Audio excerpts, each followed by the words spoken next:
Emily Watson, our special guest, and as I said, there's more with her in Take Two. Great questions in Take Two. Some very good questions, and some more about Adam Sandler. Anyway, God's Creatures.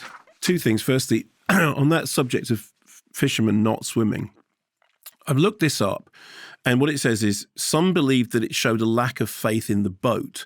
Others that struggling against the sea would result in a more stressful drowning. That's the version that I had always heard. It's interesting when she said that her interpretation was so that they can't be sent in to rescue anybody. The thing that I'd always been told was it was to do with if you're in the sea, you're going to drown, and all you're going to do by having swimming abilities, you're going to drag it out.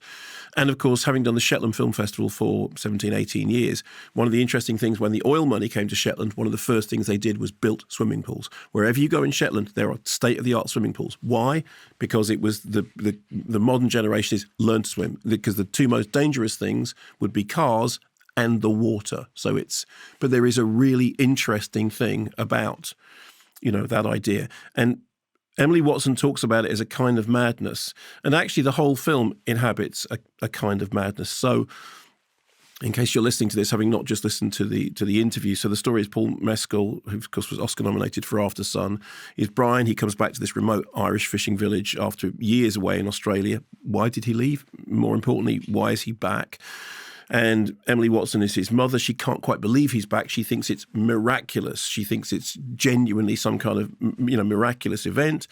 She's in this fish processing plant. And then the central dilemma is that he is accused of having done something terrible, and she alibis him, even though she knows that what she's doing is lying. So it's the tension is between what she thinks she should do in terms of telling the truth and what she will do for her son. And Emily Watson mentioned in that interview, and you picked this up when you saw the film, that there's almost an Oedipal thing going on in their relationship. His relationship with his mother is uncomfortable.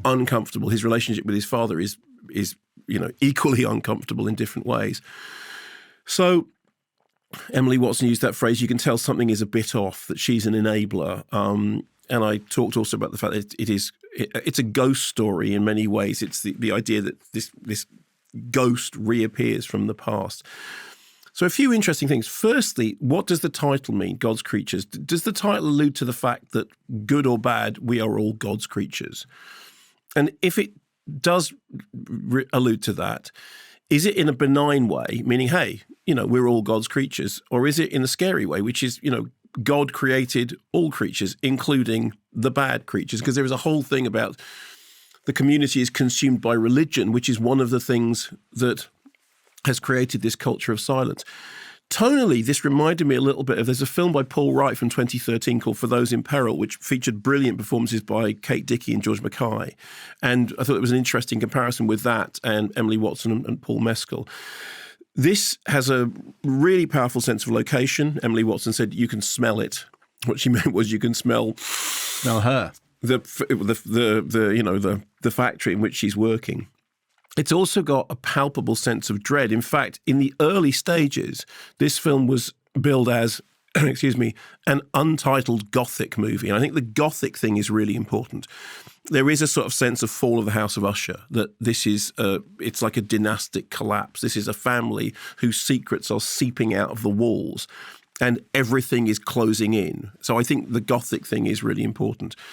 It's got atmosphere to spare. The music by Danny Bansi and Sonajurians really adds to that. I mean, their credits include Autopsy of Jane Doe, Devil All the Time. I mean, they're very, very interesting musicians. My sort of reservation is that the central idea isn't particularly original, that, within these communities there are these horrible hidden secrets and these cycles of violence are kind of repeating themselves. I mean, you could see it as mysterious, although it was really interesting that during that interview, Emily Watson basically says something that if I was reviewing the film, I wouldn't say quite what she said. But what it was it implied that for her, from her point of view, it's not mysterious. You do know what's happened. Mm-hmm. You do. And I think if I was reviewing it, I'd say, there's an allegation. But her whole thing was, no, this is how it is. The drama is about the fact that this thing has happened. We know it's happened. She knows it's happened. Everyone knows it's happened, and she's still lying about it. And in a way, I think that's kind of its narrative shortcoming very slightly. I think the performances are great. I think the atmosphere is great. I think the location is very good. And I think it's got some really interesting ideas in it. And certainly those filmmakers that she talks about, Celia Davis, as she's pronounced as Celia, and Anna Rose Homer, they are fascinating filmmakers. I like that idea about the outside eye coming from New York to this place where they're shooting off Donegal and bringing something kind of new to that. I thought all of that worked well. I wanted the narrative to be more unexpected. I mean, there are a couple of unexpected moments, and oddly, those are probably the things that don't work quite as well. I mean, I'm not sure that the finale works as well as it should do. So anyway, I think it's flawed, but I think it's very powerful in its atmosphere. I think the performances are great. I think she's terrific. And I think Paul Mescal and her together on screen is really electric. I